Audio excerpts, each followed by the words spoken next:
Hello, good morning. कसे आहात सगळे? घरीच आहात ना? आणि मुख्य म्हणजे आपली काळजी घेताय ना? आपण फॉरेन एक्सचेंज मार्केटची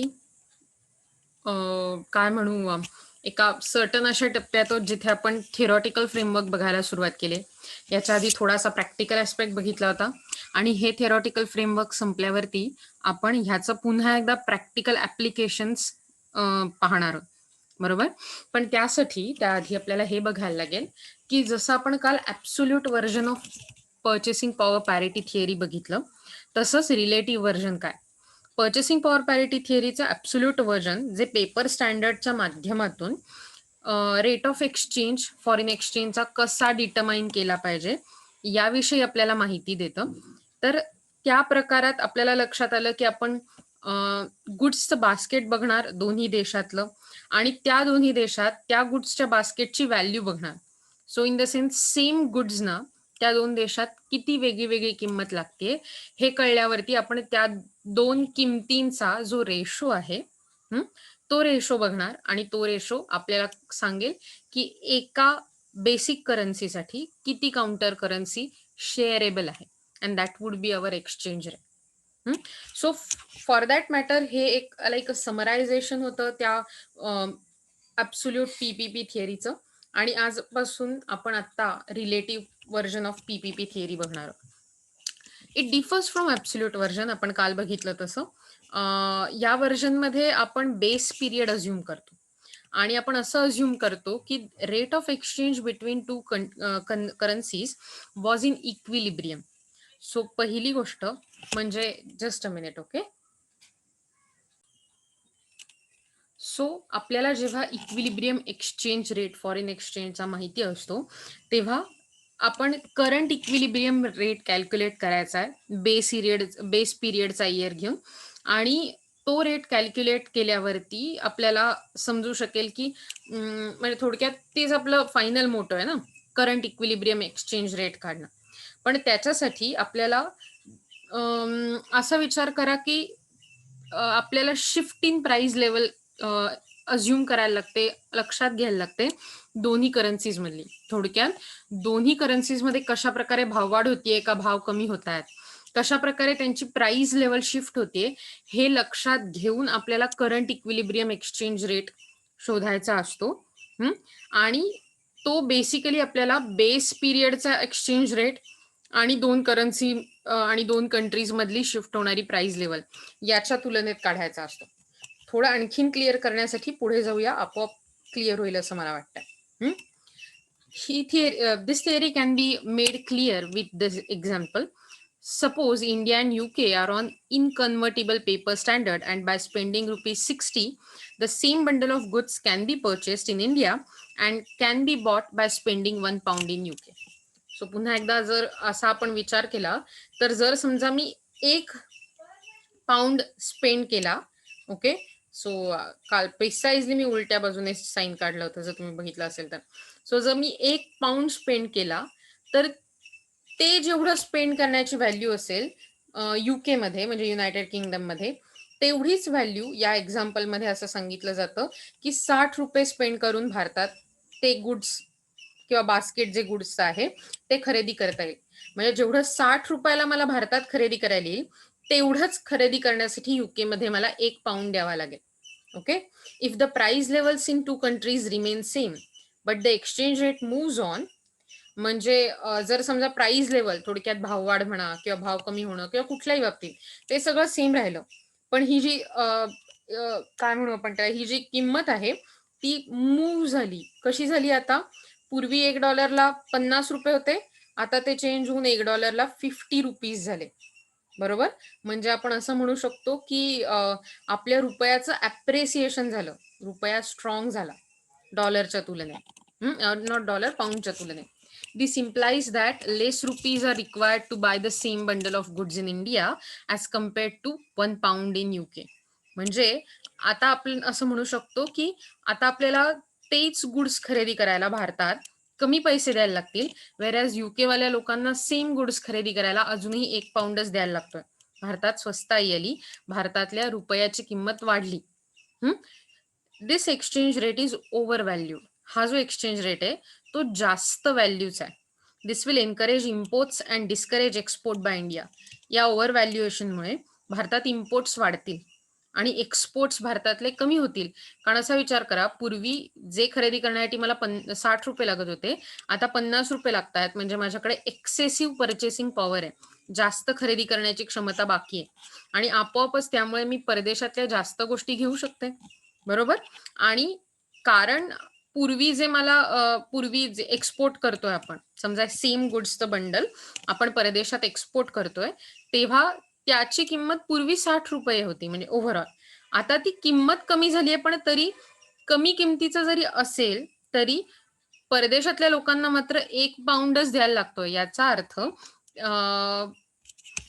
असा विचार करा की आपण काही 60 रुपयाची जी वस्तू होती ती 50 रुपयाला देणार नाही, म्हणजे त्यांना काही कमी पैसे द्यायला लागणार नाही, बरोबर. त्यांना तो 1 पाऊंड द्यायला लागणार आहे, पण त्यांच्यासाठी खरेदी महागणार आहे आणि त्यामुळे एक्सपोर्ट डिस्करेज होणार आहे आणि इम्पोर्ट्स मात्र एनकरेज होणार आहे. आपोआपच त्यामुळे बॅलन्स ऑफ पेमेंटला धोका पोहोचू शकतो. There will be increase in the demand of Pond's and less demand for rupees.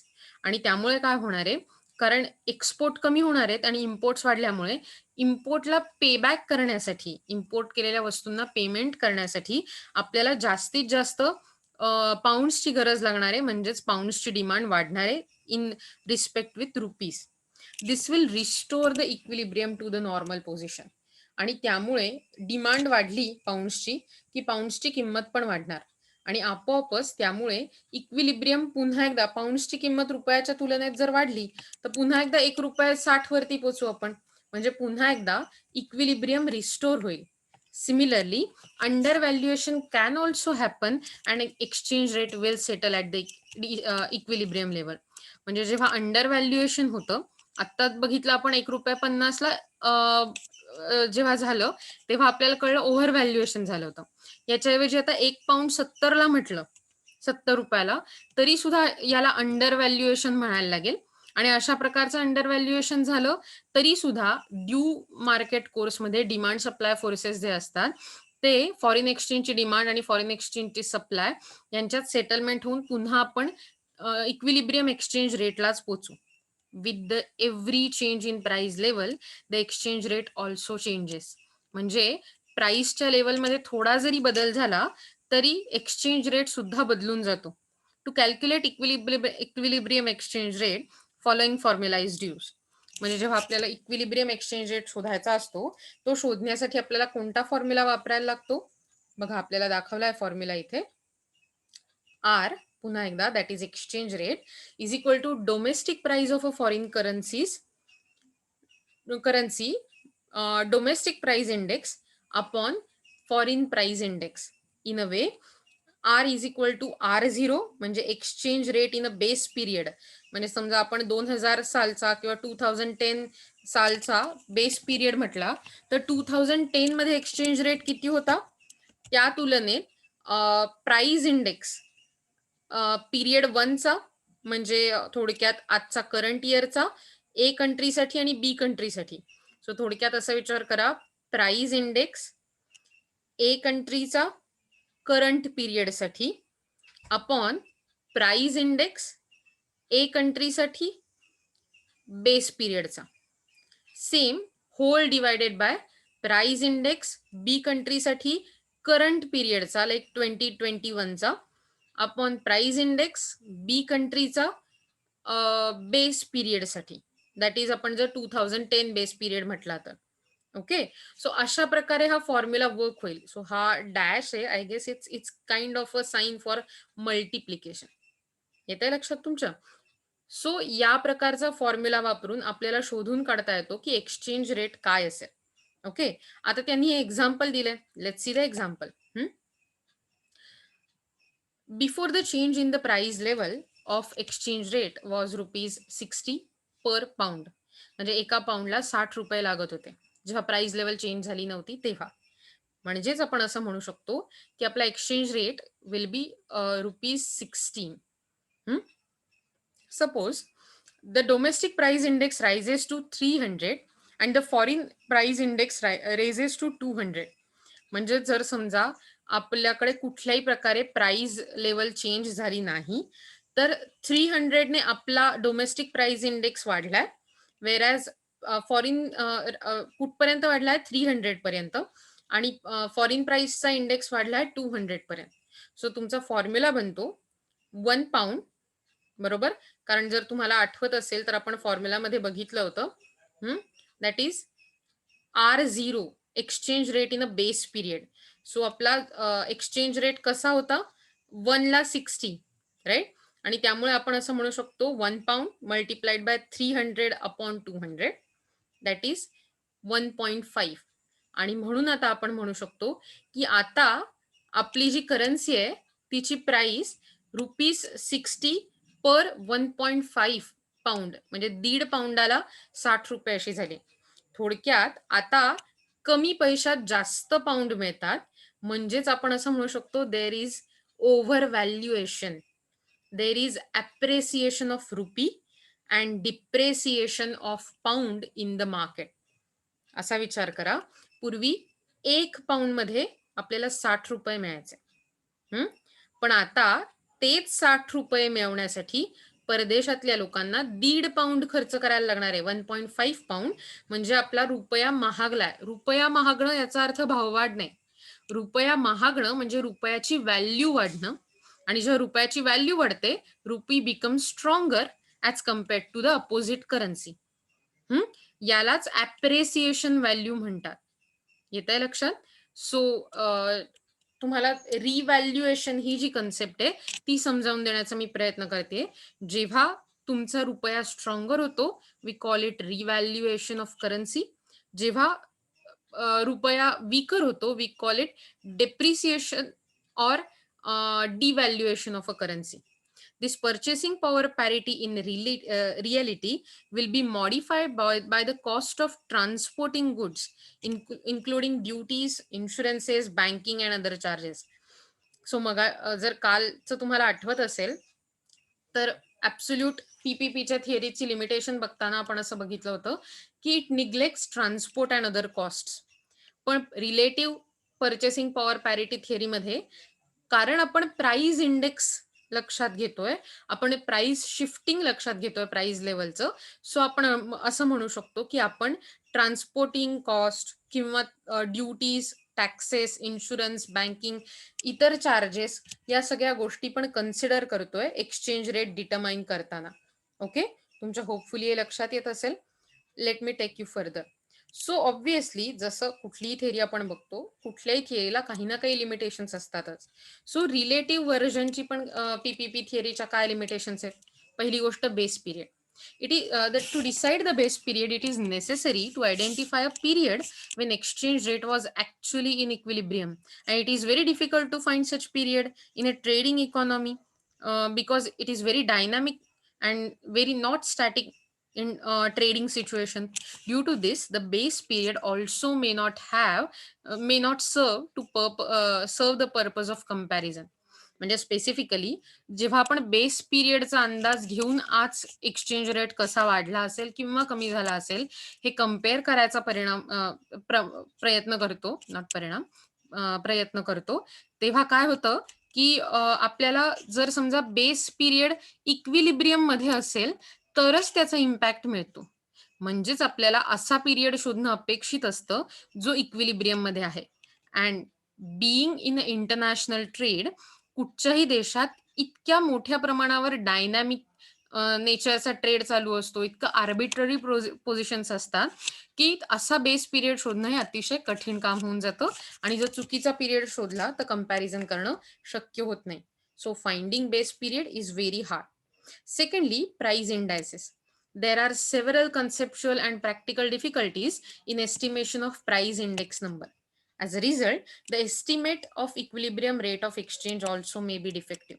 So overall, price index कसे फॉर्म करायचे किंवा प्राइस इंडायसेस कसे कॅल्क्युलेट करायचे त्याबद्दल भरपूर साऱ्या प्रॅक्टिकल डिफिकल्टीज आहेत, कन्सेप्च्युअल डिफिकल्टीज आहेत आणि त्यामुळे एक्सचेंज रेट त्यांचा वापर करून जो काढला असेल तो कदाचित चुकीचा असण्याची किंवा थोडाफार त्यात काही गॅप असण्याची शक्यता असते.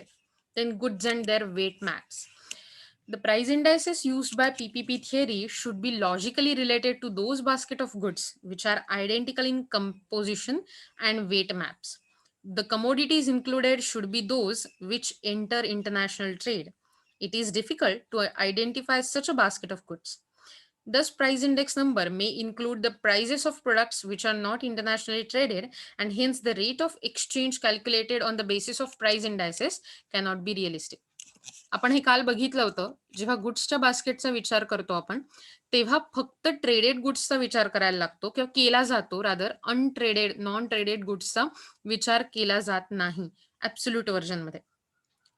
या प्रकारच्या रिलेटिव्ह व्हर्जनमध्ये जेव्हा आपण प्राइस इंडायसेस वापरतो, तेव्हा नक्कीच नॉन ट्रेडेड गुड्सचा विचार केला जातो.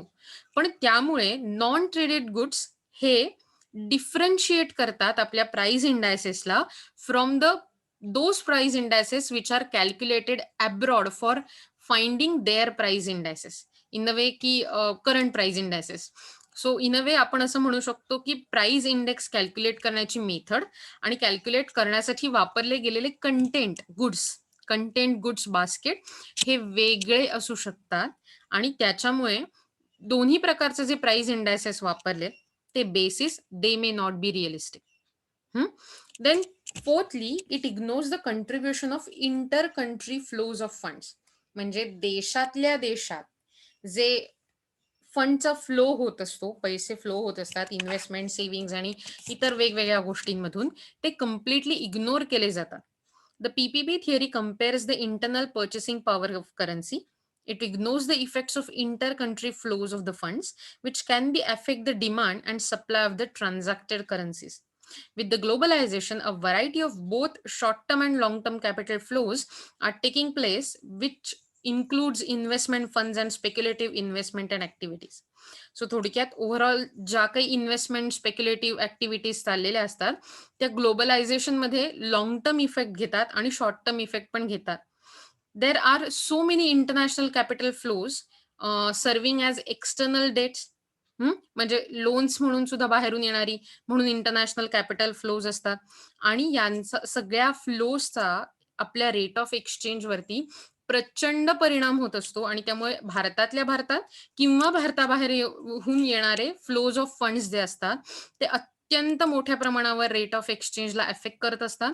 पण ही गोष्ट आपण लक्षात घेण्याचं विसरतो या प्रकारच्या रिलेटिव्ह पीपीपी व्हर्जनमध्ये. Then other factors are ignored too. In a way, trade flows are dependent upon commodity prices only as per PPP theory. म्हणजे थोडक्यात ट्रेडचा फ्लो हा कमोडिटीजच्या प्राइसवरच अवलंबून असतो असं पीपीपी थिअरीचं म्हणणं आहे. पण इन रियालिटी इतर फॅक्टर्स जे असतात तेही जास्त इम्पॉर्टंट असतात. Factors like demand and supply, इलास्टिसिटीज of traded goods, tastes and preferences of buyers, policies pursued by the authorities and are not considered. म्हणजे थोडक्यात त्या देशाची कमर्शियल पॉलिसी काय, तिथल्या लोकांची टेस्ट काय, प्रेफरन्सेस काय, जे गुड्स ट्रेड केली जात आहेत त्या गुड्सची इलॅस्टिसिटीज काय, is it inelastic, is it elastic. So या सगळ्या गोष्टी सुद्धा ज्या लक्षात घ्यायला हव्यात त्या इग्नोर करून फक्त हीच गोष्ट लक्षात घेतलीये की ट्रेड फ्लो, व्यापारामध्ये होणारा फ्लो, याच्यामुळेच कमोडिटीच्या प्राइस ठरवल्या जातात किंवा कमोडिटीच्या प्राइस या फक्त व्यापार केलेल्या गेलेल्या गुड्सवरती किंवा सर्व्हिसेसवरती अवलंबून असतात. Sixth limitation is said that assumption of a competitive market situation. So जेव्हा रिलेटिव्ह थिअरीचा विचार करतोय आपण, ऍब्सोल्यूट थिअरीचा विचार करतोय, it assumed perfect competition in the domestic market as well as international market. So तुम्हाला माहिती आहे परफेक्ट कॉम्पिटिशन म्हणजे multiple sellers and buyers, same cost for every good, no good differentiation और product differentiation, no price differentiation, easy entry and exit, no barriers for trade, perfect knowledge, अशा प्रकारची वेगवेगळी features perfect कॉम्पिटिशनची असतात. आणि ही perfect कॉम्पिटिशनची फीचर असलेली मार्केट स्ट्रक्चर्स डोमेस्टिकली आणि इंटरनॅशनली ऍक्टिव्ह असल्याबद्दल ही थिअरी अज्युम करते. पण actually markets are imperfect. There might be monopolies, restrictive elements exist in the form of trade restrictions, quotas, tariff, exchange control, etc. आणि इतर गोष्टी पण लाईक मोनोपॉलिस्टिक कॉम्पिटिशन असू शकते, ऑलिगोपॉली असू शकते, त्यातून कार्टेल्स बनून लोक प्राइसिंगवर कंट्रोल करू शकतात, ट्रेडवर कंट्रोल करू शकतात आणि त्यावर कंट्रोल झाल्यामुळे सप्लाय ऑफ एक फॉरेन एक्सचेंज कंट्रोल होऊ शकतो. आपोआपच त्यामुळे इक्विलिब्रियम एक्सचेंज रेट चेंज होऊ शकतो. सो ह्या सगळ्या गोष्टी कुठेतरी इग्नोर केल्या गेल्या थिअरीमध्ये असं म्हणणं आहे. Then 7th is variation in the price of differentiated goods. वेगवेगळ्या प्रकारच्या गुड्समध्ये प्राइजेसचं जे व्हेरिफिकेशन नाही, व्हेरिएशन असतं ते इट इज अज्युम की इन अ थिअरी दॅट ह्या ज्या प्राइजेस आहेत बास्केटमधल्या गुड्सच्या, आपण ज्या अज्युम करतोय गुड बास्केट त्या एकत्रपणे वाढतील किंवा एकत्रपणे कमी होतील. They will rise or fall uniformly. But in reality जेव्हा इन्फ्लेशन किंवा भाववाढ होत असते, प्रत्येक गुड्सची प्राइस राईज अतिशय शार्पली होते दॅन अदर्स. म्हणजे जर समजा आपण मग काल बघितलं होतं असं की गहू तांदूळ, बटाटे कांदे आणि मे बी 2 औषधं, अशा गोष्टी आणि सर्व्हिसेसमध्ये हेल्थ केअर आणि एज्युकेशन, अशा प्रत्येकातल्या 2-2 गोष्टी जर त्या बास्केटमध्ये असतील, तर अचानक हेल्थ केअरची आत्ता बघितलं तुम्ही तर अचानक हेल्थ केअरची जी गरज आहे, हेल्थ केअरची जी सर्व्हिस अक्वायर करण्याची जी प्राइस आहे ती प्रचंड वाढली या कोविडच्या काळात. ती एकदम शार्पली राईज झाली. बरोबर? पण त्या तुलनेत कदाचित तांदूळ, गहू किंवा इतर गोष्टी किंवा कांदे, बटाटे महाग झाले नसतील. म्हणजेच ते युनिफॉर्मली वाढू शकतात किंवा कमी होऊ शकतात, हे चुकीचं अझम्पशन आहे. आणि such variations in price makes it difficult to accept index number as true measure of changes. आणि त्यामुळे अशावेळी प्राइस इंडायसेस आपण ॲक्सेप्ट करणं हे थोडंसं कठीण होऊन जातं. Then there is a wrong assumption about the direct link between changes in the price and the exchange rate. थोडक्यात आपण असं ह्या थिअरीमध्ये म्हटलं गेलं की देर is a direct link between changes in price and exchange rate.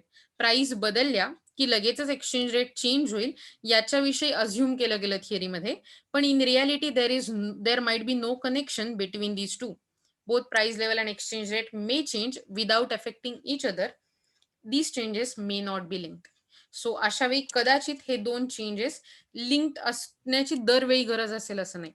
Then 9th and 10th see irrelevant to large countries. ही theory small कंट्रीजसाठी may be useful ठरू शकते, because small countries which derive a large part of their national income from foreign trade may be affected by differences in purchasing power and exchange rate.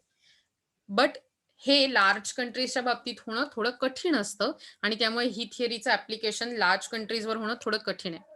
Then 10th is capital transfer is neglected. The PPP theory considers only trade in commodities. A large part of international dealings which relate to services, capital transfers, and unilateral transfers, which have become a significant in modern times, is ignored. Too much emphasis is given on purchasing power as a determining factor of the rate of exchange. Capital transfer, unilateral, bilateral, वेगवेगळ्या प्रकारच्या ज्या transfers दिसून येतात त्या completely या थिअरीमध्ये ignore केल्या गेल्या.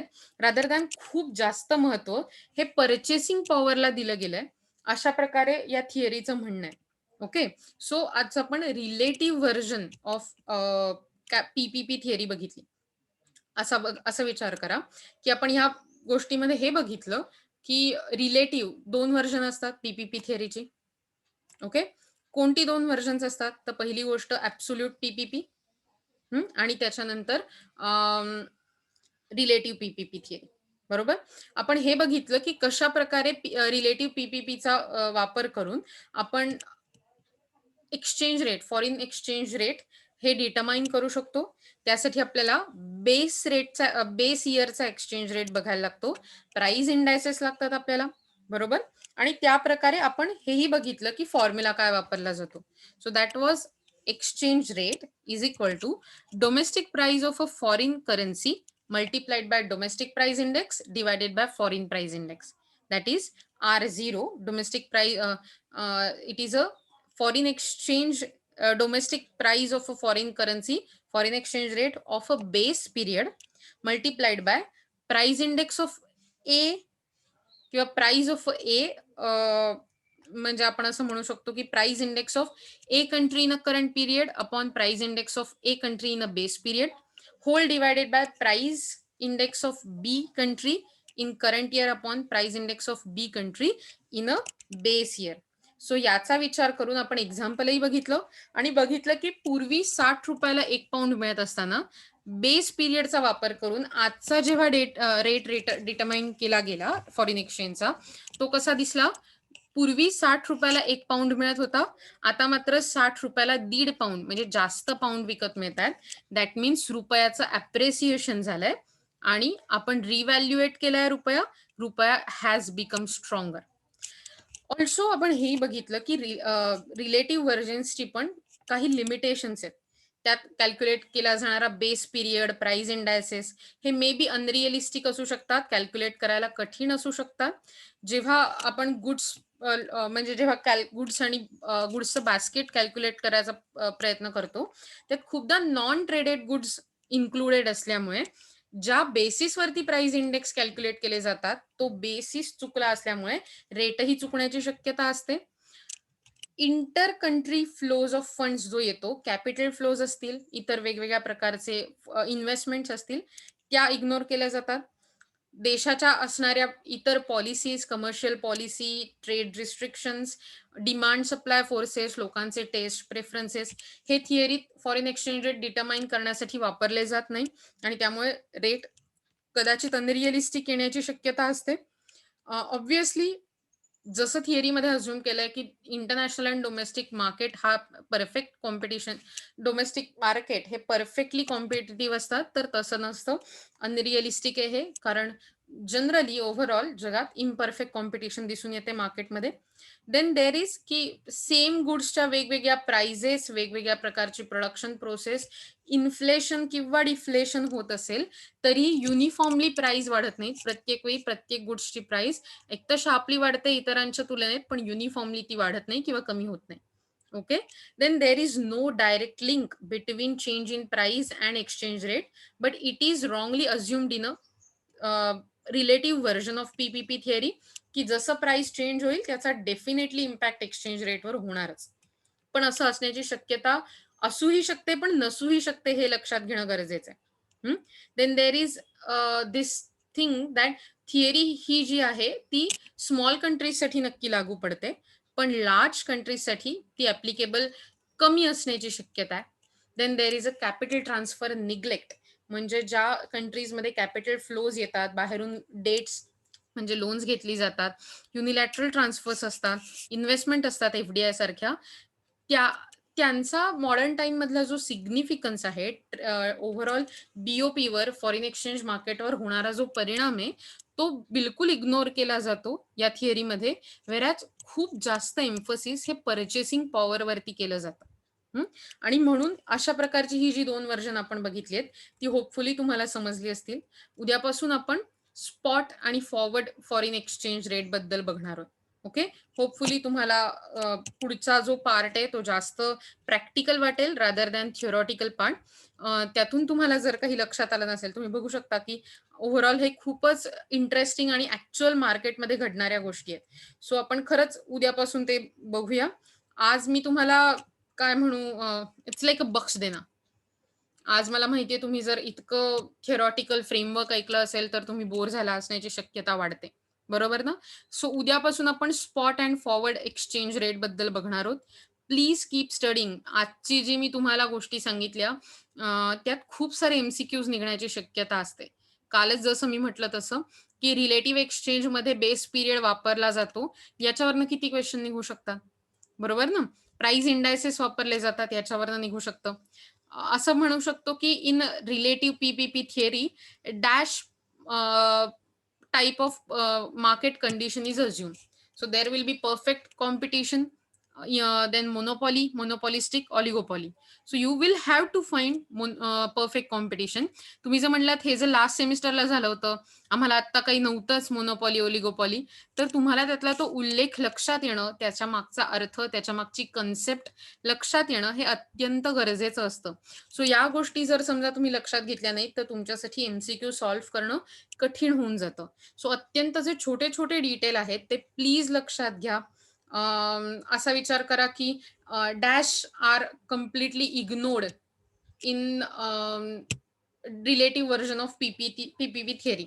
असं जर असेल आणि तुम्हाला खाली ऑप्शन्स असतील, की capital inflows, secondly price changes, thirdly basket of goods, and fourthly all the given options. Right. मग आता तुम्ही यातलं काय काढणार? कुठलं असेल? सो तुम्हाला असं वाटू शकतं की ह्याचा ऑप्शन, कारण खूपदा असं एक अझम्पशन असतं डोक्यात की ऑल द गिवन ऑप्शन असं म्हटलंय याचा अर्थ कम्प्लिटली तेच उत्तर आहे. पण लक्षात घ्या, असं नसतं. कारण खूपदा तुम्हाला गडबडवून टाकण्यासाठी हाही चौथा ऑप्शन दिलेला असतो. आत्ता मी जो प्रश्न विचारला, की dash is ignored in a relative version of PPP theory, तर त्याचं उत्तर कॅपिटल इन्फ्लोज आहे. बरोबर आहे ना? सो मी तुम्हाला असं सांगण्याचा प्रयत्न करते, की कशाप्रकारे तुम्हाला एम-सी-क्यू शोधून काढता येतील आणि त्याच्यावरती अभ्यास करता येईल. ओके. आजसाठी एवढंच. इथेच थांबूया. प्लीज, प्लीज स्वतःची काळजी घ्या. घराबाहेर गरज नसताना बिलकुल पडू नका आणि छान हेल्दी राहायचा प्रयत्न करा. आपण इतके दिवस छान सांभाळलंय, तसंच पुढे सांभाळूया. हं. तोपर्यंत have a very nice day ahead. उद्याला भेटूया.